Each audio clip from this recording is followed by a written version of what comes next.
And we're back with the next question.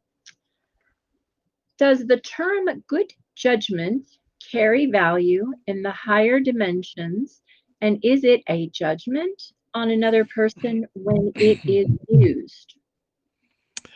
Um, there needs to be a definition for good judgment, and what that definition is on an individual basis, unless somebody's written it down and said this is a definition, and so you ought to go with it. Um, you know, my dad used to say when we were driving along and there was a car that was just like our car, and he would say, "There's a man with good judgment." And so to me, it's a positive term, but um, does it is it a judgment on another person when it's used that way? No, I don't believe it is. I think that there's use it in a sentence, and then I can tell you a better idea about it.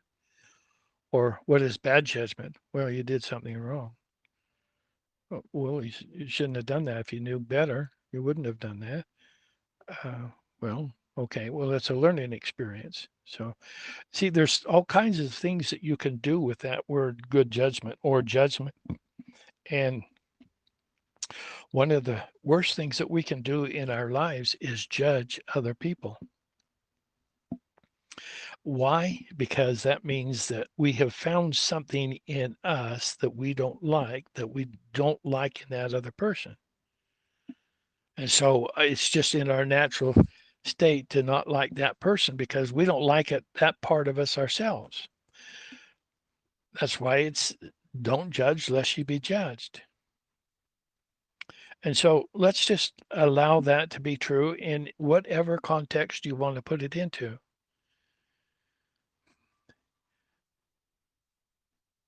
I've learned that if I judge other people, then I'm not going to tear them down.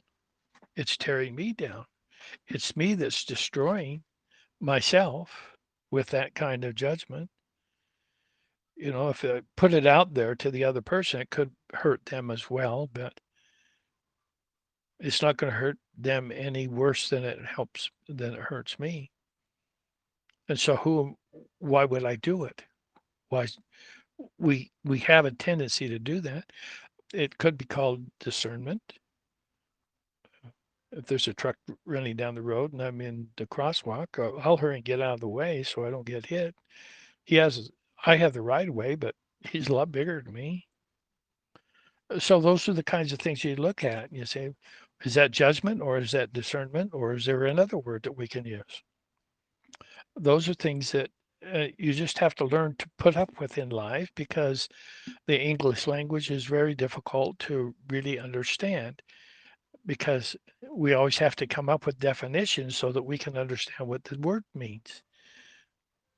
And so our judgment or our definition is not the same as somebody else's, so we have problems with just interpreting what other people are saying or because everybody's different, everybody's unique, and it's designed that way. Nobody's like you.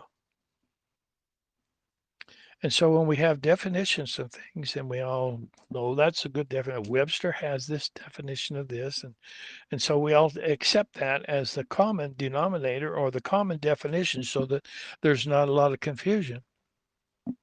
A great help if indeed the words that Webster uses and the definitions that Webster uses for those words, uh, we might have something that's different.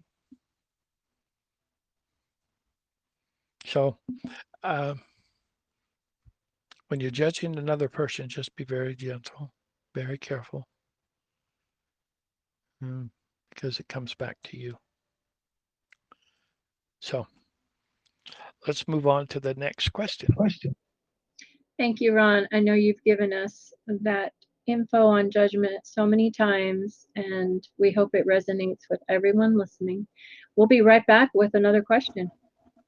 Sounds good to me.